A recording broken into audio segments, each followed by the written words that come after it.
Putin आधी जंग तो अपनी रणनीति से ही जीत लेते हैं। जिस हाइमार्स पर बाइडेन फक्र करते थे, अब वही हाइमार्स यूक्रेन में फेल साबित हो रही है। पुतिन के जनरलों ने हाइमार्स को तबाह करने के लिए एक ऐसा डिफेंस निकाला है कि अमेरिका के जनरल भी हैरान रह गए हैं। यूक्रेन अमेरिका के हथियारों की कब्रगाह साबित हो रहा है और ज़ेलेंस्की के लिए हालात हर दिन मुश्किल होते जा रहे हैं।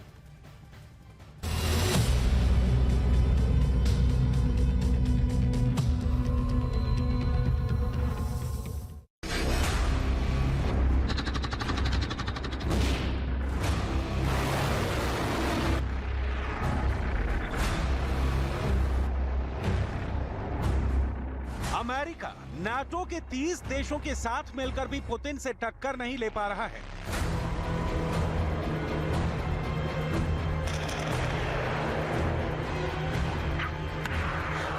जंग यूक्रेन के अंदर चल रही है और हालत ताइवान की पतली हो रही है,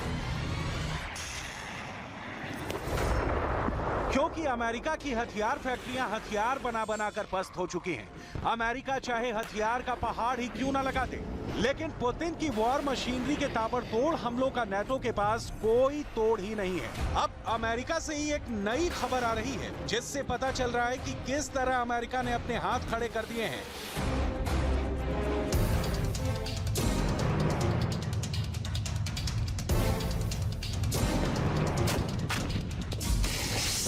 दरअसल ताइवान इस वक्त चीन के साथ भारी तनाव के हालातों को झेल रहा है। ऐसे में ताइवान ने अमेरिका से हिमार्स से लॉन्च होने वाले GLSDB स्मार्ट बॉम्ब मांगे, लेकिन अमेरिका ने हाथ खड़े करते हुए कहा कि अभी यूक्रेन उसकी प्राथमिकता में है और इसलिए वो ताइवान को इन बमों की सप्लाई नहीं कर सकेगा। अब ऐसे में ताइवान के हाइमार्स रॉकेट लॉन्चर बेकार हो गए।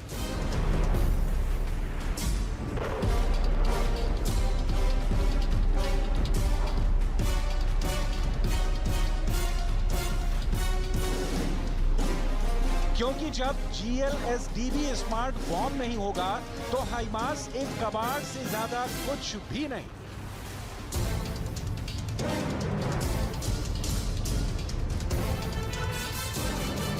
और यही तो शी जिनपिंग भी चाहते थे कि ताइवान हथियार मांगे और अमेरिका इनकार कर दे।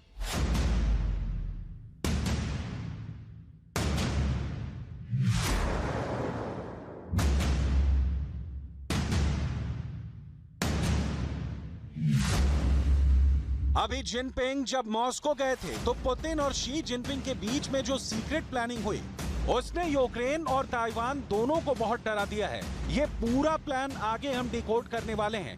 बात अगर सिर्फ ताइवान तक ही सीमित होती तो फिर भी अमेरिका की हथियार फैक्ट्रियों की इज्जत बच जाती। दरअसल यूक्रेन से एक ऐसी खबर आ रही है जिसने बाइडेन को बहुत ज्यादा बेचैन कर दिया है।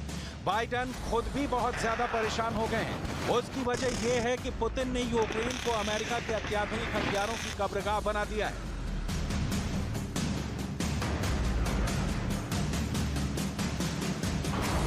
यूक्रेन के अंदर अमेरिका और रूस के हथियारों के बीच एक जबरदस्त शक्ति प्रदर्शन चल रहा है। अमेरिका लगातार ज़ेलेंस्की की डिमांड पर यूक्रेन की सेना को नए नए हथियार सप्लाई कर रहा है और रूस इन सभी हथियारों को मार गिराने का दावा कर रहा है।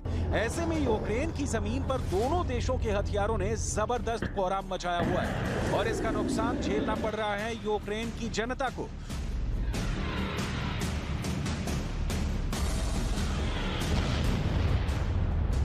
रूस ने दावा किया है कि उसके खतरनाक एयर डिफेंस सिस्टम ने एक दिन में 18 हाइमर्स मल्टीपल रॉकेट लॉन्चर खत्म कर दिए हैं। इतना ही नहीं, रूस ने यहां तक दावा किया है कि उसके एयर डिफेंस ने एक GLSDB गाइडेड मिसाइल को इंटरसेप्ट किया है। ये वही हिमार्स रॉकेट लॉन्चर हैं जिस पर अमेरिका के राष्ट्रपति जो बाइडेन को बहुत फख्र था। जब जो बाइडेन कीव के दौरे पर आए थे उस वक्त भी उन्होंने अपने बयानों में हिमार्स का जिक्र किया था और हिमार्स के प्रदर्शन को वो बेहद संतोषजनक बता रहे थे। इतना ही नहीं, पेंटागन से होने वाली प्रेस ब्रीफिंग और व्हाइट हाउस की तरफ से भी ये दावा किया गया था कि हिमार्स ने रूस की आर्मी की कमर तोड़ रखी है। लेकिन पुतिन के जनरलों ने हिमार्स का भी तोड़ निकाल लिया। पुतिन ने अपने सबसे खास जनरलों को यह प्रोजेक्ट दिया था कि अमेरिका के हथियारों की फैक्ट्रियों की सारी इज्जत धूल में मिला देनी है। अमेरिका और रूस के बीच हथियारों की खतरनाक दौड़ हमेशा से चलती रही है और पुतिन नहीं चाहते थे कि यूक्रेन युद्ध के बहाने अमेरिका अपने हथियार, खासकर रॉकेट लॉन्चर हिमार्स की ब्रांडिंग कर सके। इसीलिए पहले ही रूस के जनरलों ने हिमार्स रॉकेट लॉन्चर से निपटने की तकनीक पर काम शुरू कर दिया था। रूस के कौन-कौन से एयर डिफेंस हैं जिन्होंने अमेरिका के इस खतरनाक रॉकेट लॉन्चर को बेबस कर दिया है, आपको दिखाते हैं।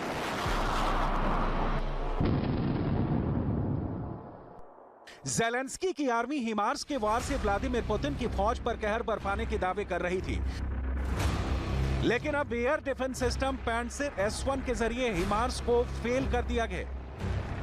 रूस के रक्षा विशेषज्ञों के मुताबिक अब पैंट्सिर S1 अमेरिका के रॉकेट लॉन्चर हिमार्स को पलक झपकते ही ढेर कर देता है। दरअसल रूस ने अपने एयर डिफेंस सिस्टम पैंट्सिर S1 को अपग्रेड कर दिया है। पैंट्सिर S1 का नया वर्जन 360 डिग्री अपग्रेड हो चुका है। नया पैंट्सिर S1 अमेरिका के हिमार्स को इंटरसेप्ट कर मार गिराने की कुव्वत रखता है।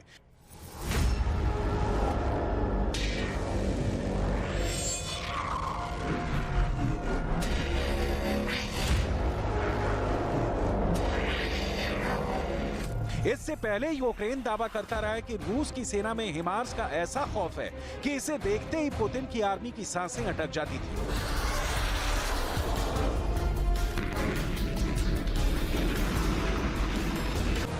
लेकिन रूस के रक्षा मंत्रालय ने वीडियो जारी करके ज़ेलेंस्की के सारे दावों पर प्रश्न चिन्ह लगा दिया है।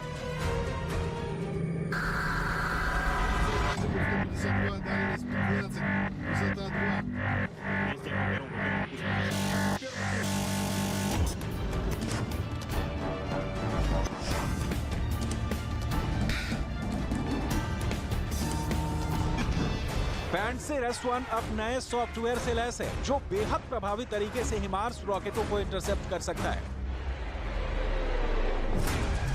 पैंट्सिर S1 एयर डिफेंस सिस्टम हवा में अपने टारगेट को 360 डिग्री की रेंज में बर्बाद कर सकता है।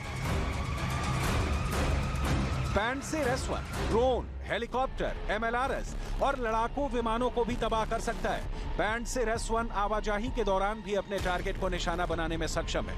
इसमें कोई शक नहीं कि रूस का एयर डिफेंस सिस्टम पूरी दुनिया में अव्वल दर्जे का है। खुद पुतिन ने एक दिन पहले इसे लेकर क्या कहा था, वो गौर से सुनेंगे तो आपको बहुत बड़ा मैसेज मिल जाएगा।